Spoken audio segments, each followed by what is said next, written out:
Becoming a class representative has been a very interesting journey, honestly. And the reason why I pursued being a class representative is because I was really drawn to representing my classmates. Research helps us to understand these things deeper. And for someone who is getting into now the legal practice and all that, having this knowledge of research while you are a student, when you get there, doing research will not be a big deal. Not many people come out to speak about gender-based violence, because the moment you will come out as a man to say that you were assaulted, the society will view you as weak, and that is the mentality that we aim to break. I can't believe you're doing all this and you're still in second year.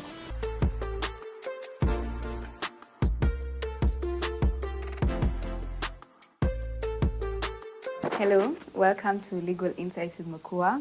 In this episode, I'm joined by a guest who inspires me so much. She's a student at the University of Nairobi, a law student, and her legal journey has been so impactful. She's been able to accomplish so much in such a short period of time. And I'm sure her experiences that she'll share today will also be able to impact you one way or another. So allow me to introduce. Hello, my name is Valentine Kwegah, and I'm so honored to be featured in this podcast by Abigail Mokua for the Legal Insights. It's such a pleasure to be here. Thank you, Ms. Mokua, for having me here. Oh, you're welcome. Thank you for coming too. So what year are you in, Valentine? I am in second year And how? at the University of Nairobi Faculty of Law. How was your journey up to second year? So my journey, if I was to describe it in 3 words, I would say my journey has been challenging, exciting, and transformative. And how is it challenging? Challenging because, the transition from high school to campus and coping up with how campus life works. Make it worse, coping up with how law school works. The pressure there, you have to go over and beyond for you to achieve. You have to read, and you have to read a lot. You have to read smart. You have to read extensively. So challenging because the transition has been, you need to know what you have to do, and at times you may not know exactly what you have to do. It takes a lot of time for you before you can get on the right path. Exciting because through the journey, through first year, through second year, I've made friends. I've met a lot of great people who are so exciting to deal with, to interact with, and all that. And transformative because learning about the law has really opened my eyes. It has made me know how law and society interact. Yeah, and I understand that, especially on the challenging part. Now you're becoming an adult and you actually have consequences for your actions. And if you don't steer yourself in the right path, even from first year, it could lead you in serious problems. Sure. So how did your first semester go academically, socially, personally? My first semester in campus was a bit exciting and confusing at the same time, because this is the semester where you experience that transition from high school and coming into campus. You realize that in high school, academic-wise, we had timetables, strict timetables, and we had teachers with canes telling you have to be in preps during this time and this time. But when you come to campus, you realize that it's now fully on you. There's that freedom. You don't have someone to be there like a watchman to you for you to study or for you to do, for you to check your life academically. So academically, I can say I experienced that transition, and it has taught me a lot. It taught me time management. It taught me persistence, which I applied, and I can't say it was as difficult, but it was manageable. Okay, yeah, that's true. Honestly, the first semester, even for me, it was the freedom was kind of overwhelming, and I found myself doing a lot of things that were not important for school at that time. So getting to that discipline aspect was kind of difficult. So what kind of clubs, groups, or activities have you joined while you're at campus? All right, that's a very interesting question. While at campus, I've joined advocacy clubs, leadership clubs, and social impact clubs. So a blend of the three make me who I am today. Yeah. So I learned from your LinkedIn that you're a class representative. Yes, how has that been, and what made you decide to become a class rep? Now, linking it to the question that you have previously asked, being a class representative falls under the leadership clubs that I have joined since I enrolled at campus. Being a class representative has been a very interesting journey, honestly. And the reason why I pursued being a class representative is because I was really drawn to representing my classmates. I really wanted to be a link between the administration and my classmates. Okay, and there's usually some kind of, negative or like funny connotation on being a class rep. Like, how was the whole, is this an election kind of thing so that you can become a class rep? And how were you during that whole process? And why did you decide, in your nataka class rep? Okay. Now, I'll start by addressing your first concern that there's a lot of negativity and negative attitude towards class rep. That is true. We experience it, and you can meet not only class reps, but also campus leaders. They experience this a lot. There's a lot of criticism. You can be doing your best, but your classmates, your colleagues are like, she's not doing her best. She can do better. But according to you, you are really putting yourself out there and you're doing your best. So there's that criticism and negativity. Pardon me, the next question. I meant the whole process of how you get to be a class rep, the whole voting. So I think the process of being a class rep vary with the campus you're in, but I'll speak for the Faculty of Law, University of Nairobi. The process is elective.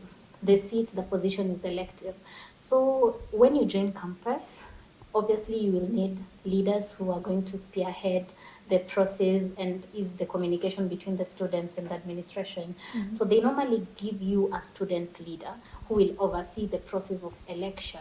And you will have to create posters. You'll have to publicize yourself. Tell the people, why do you want them to elect you? It's like a whole campaign in itself. So you're given around 2 weeks to campaign, and then students vote. Online voting, very transparent, because the people who are in charge normally share the highlights and how the voting process goes on. And then at the end of the day, the leaders are announced. So that is how I ended up being a class rep. I put myself out there, we campaigned, and people voted. And do you think it's worth it to be a class rep? Will you advise someone starting to become a class rep? I would advise them to become a class rep. Why do you think it's worth it? Okay, I think being a class rep is worth it because the first advantage of being a class rep is because you're the first contact between the administration and the students. Say, for example, the administration wants to reach my class. Who will they look for? They will look for me. And this translates to any opportunity that comes, before it reaches the students, it will pass through me before it gets to my colleagues. Another thing is you are ahead. You will be a step ahead in terms of information, communication, what is happening at the faculty. You are the bearer of that communication and information before you dismantle it to the other students. So being a class rep, I would really vouch for someone to be that because it keeps you a step ahead. Honestly, if I was starting first year again, I would have definitely vied for a class rep, because I also saw the benefits that it had accrued to our class rep, when we're in LLB. Yeah. And it was amazing because they get a lot of access to even the lecturers. Yeah, I saw being a class rep is definitely worth it. So I heard you joined K-Moon. How did that happen? How did you join? Now, with the Kenya Model United Nations, it was a fantastic journey. It is a fantastic journey. I started as an observer, not a loud observer. In campus we have those observers who will say, I am going to the events, I'm going to observe what they're doing. I never did that. I was a silent observer. I could view people's status and I'm seeing, there's someone who went for the Kenya Model United Nations Conference and won this and this and this. So from that silent observation that I made, I decided to approach one K-Moon member last year. And this member was my classmate. So I approached the guy and asked him, how is KMON? What is KMON? What is it all about? He explained to me, and that is where my interest developed in the Kenya Model United Nations. After he had explained to me, in KMON we normally deal with sessions, not years. For instance, last year was the 24th session. Right now we are in the 25th session. So when the guy helped me understand what Kenya Model United Nations entails, is when I decided that I will join. And I joined the Kenya Model United Nations in the 25th session, this session. And how has joining KMON helped you, academically or even professionally in your legal journey? So joining KMON has contributed greatly to my personal growth because I have developed skills in research, advocacy, and even built my confidence through standing out there on the podium and, advocating for international laws and human rights. Okay, that sounds kind of scary, but also exciting. So what do you mean by standing up? Is there like a debate in KMON, or is it something you're presenting? What exactly is this activity that involves the standing? So the activities in Kenya Model United Nations again vary because you find that in the KMON we have three main branches. We have the General Assembly, we have the International Court of Justice, and we have the International Law Commission. In the International Court of Justice is basically like a moot. It's basically like lawyers standing up to argue against each other or something. In the General Assembly, they basically deal with the countries. Presidents bring in the issues that happen to the countries and they debate around them. But now I am involved in the International Law Commission, which is mainly involved with the progressive development and codification of international law. In the International Law Commission, we have a specific way in which we do our work. So the first stage, we call it the preliminary stage, where we are given a topic and we do research on the topic. Remember that we said that we are focusing on the progressive development and codification of international law. So when you're given a research topic, you do your research, you come up with, you're discussing issues. So you come up with responses to those issues, and then you do not stop there. You give us somewhat recommendations. So after you have developed your research, you present it for marking and assessment. After it has been assessed, you now have to defend your paper. You have given us this research. How can you stand up to defend it? Now that is the part where standing up and debating on that topic comes in. So this happens now when you're at the plenary stage. You come out, you debate, you tell the plenary and the quorum that this is what I think on this topic and this is what I'm bringing to the table as a commissioner of the International Law Commission. Okay, hey, that sounds scary and exciting. Like I said, I can't believe you're doing all this and you're still in second year. And when I was in second year, only God knows. So have you been involved in moot courts, any other activity? All right. I have not been involved in moot court, and this is the reason why. When you get to law school, I want to take you back to how first semester normally is. There's a lot of pressure. You will see your fellow students, first years, joining moot courts. You'll see them mooting and actually winning, and that is where you start asking yourself if you're perfect enough. That question will come to your mind always as a first year who is in first semester. And now it is at this point where I talk about knowing what your passion is, knowing where your interest is, and knowing what aligns with your passion. Now, in that process of aligning and sitting down with your thoughts and trying to understand where you fit in, made me realize that I am well versed to join the Kenya Model United Nations instead of moot court. I'm not encouraging people to not join moot court. I am encouraging people to assess themselves and understand, where do I sit well? Do I sit well in the Kenya Model United Nations? Do I sit well in moot court? Do I sit well in any other club? Because you realize in most of these clubs in the Faculty of Law, they will help you improve in your academic research and in your oral advocacy skills, which is basically why we have moot court, to train you to develop your research skills, your oral advocacy skills, and basically your presentation skills. Yeah. Okay. I remember I also joined moot court, the research thing now in fourth year. And it was amazing actually, doing the research and picking a topic and sticking to theme. So let's say in this research, like the one you are doing, what do you think helps research in the future, like as a professional, like in your legal journey? The importance of research, firstly, it helps you in decision making, and it helps you understand the law beyond the surface level of the law, because the law will ask you a question, and if you tend to just interpret it from the surface level, you will not get to understand the deeper meaning of that question. And with us who are in the legal profession or who are getting into the legal profession, research helps us to understand these things deeper. And for someone who is getting into now the legal practice and all that, having this knowledge of research while you're a student, when you get there, doing research will not be a big deal. You'll actually enjoy doing research because you'll be actually applying the methods of research that you have been using while in campus. Research, apart from helping us make decision, it helps us understand the law beyond the surface level, which is so important because when you go into practice, you are going to be dealing with humans, and your clients require you to have a good knowledge of the law. So what are the projects or what are the activities besides KMON are you engaged in? All right. Now that is a question which I like.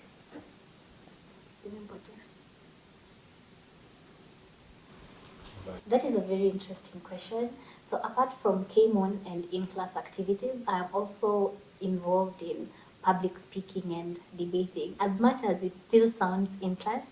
But now in public speaking, I work with an organization called Oration Hub. Oration Hub is an organization that trains and mentors young people in oratory skills. I remember when I joined Oration Hub, or rather when I had my first interaction with them, they walked with me through the journey. They mentored me in public speaking while at campus, and they gave me an opportunity to work with them. Okay. I hear you've also trained other students, in the Oration Hub. How is that experience like? Okay, that experience is so fulfilling because, as I had earlier mentioned, I work with Oration Hub under the capacity of an adjudicator, or rather as speech evaluator. So training my peers at campus, training students in high schools and in primary is such a fulfilling and humbling experience because I get that opportunity to see how they develop, how they improve in the articulation, and how they're building confidence and how they're making themselves better. Okay, so if I was a student, how can I join Oration Hub to grow my speech skills? For you to join Oration Hub, I will basically answer it in this way. As I had earlier mentioned, Oration Hub majorly deals with training and mentoring people in oratory skills. They aim to give you confidence and to improve the way you articulate yourself and present yourself. So their method of training is through going to schools and training them on public speaking and debating. And I can say for you to be a part of them is when you're dedicated and committed to their trainings, they will obviously identify you. And once they have identified you, they will pick you up to now mentor you in a closer space to them. And that is how you eventually get to work with them. And by me answering that question in that way, I am talking about myself. They were training us. I was part of a group being trained by Oration Hub. I used to attend the trainings, do what they had to say and all that. And that is how I ended up being picked from a large crowd and being brought into the space. Okay, that's amazing. I'm glad there's an organization that teaches communication skills and oratory skills, because in the legal profession, that's very important. Very. You can be very smart, Yeah. but if you don't know how to present yourself, how to say it, it becomes very difficult. Yeah, true. So what roles or what projects and initiatives have you started? Because I saw that you started a gender-based violence and mental health awareness. So can you give us more insight into that? Absolutely. Now, I am greatly involved in humanitarian action projects because I love projects that address human rights. And in the quest, I founded, or rather, I started a project named Scouts for Gender-Based Violence and Mental Health Awareness. Majorly, this project aims to create awareness and around matters of gender-based violence and mental health, and basically to create a conducive environment, a conducive society where we all live, men and women, without any fear of our rights being violated. Okay, and in the humanitarian sector, there's a lot of things that you can focus on. You can focus on women, children, and all that. Why did you decide specifically gender-based violence and mental health awareness? Did you feel like it had more, let me say, setbacks or more problems or more challenges than other initiatives, or why is it that you chose that? Now, the reason why I chose this project, this humanitarian project on GBV and mental health, is because I realized as much as there is awareness in the society about matters of gender-based violence, the awareness is not enough. Not many people come out to speak about gender-based violence, because the moment you will come out as a man to say that you were assaulted, the society will view you as weak, and that is the mentality that we aim to break. We advocate for equality majorly. We advocate that these are things that happen in our society, and it is not just women who get assaulted. Even men get assaulted, but they do not come out to speak. So many people, many humanitarian activists have paid attention to matters of mental health, women empowerment, and children rights, which is so good, impressive. But now the interest I developed in gender-based violence is because not many people come out to speak about it. And because not many people come out to speak about it, it creates a very, very dangerous society. Okay, and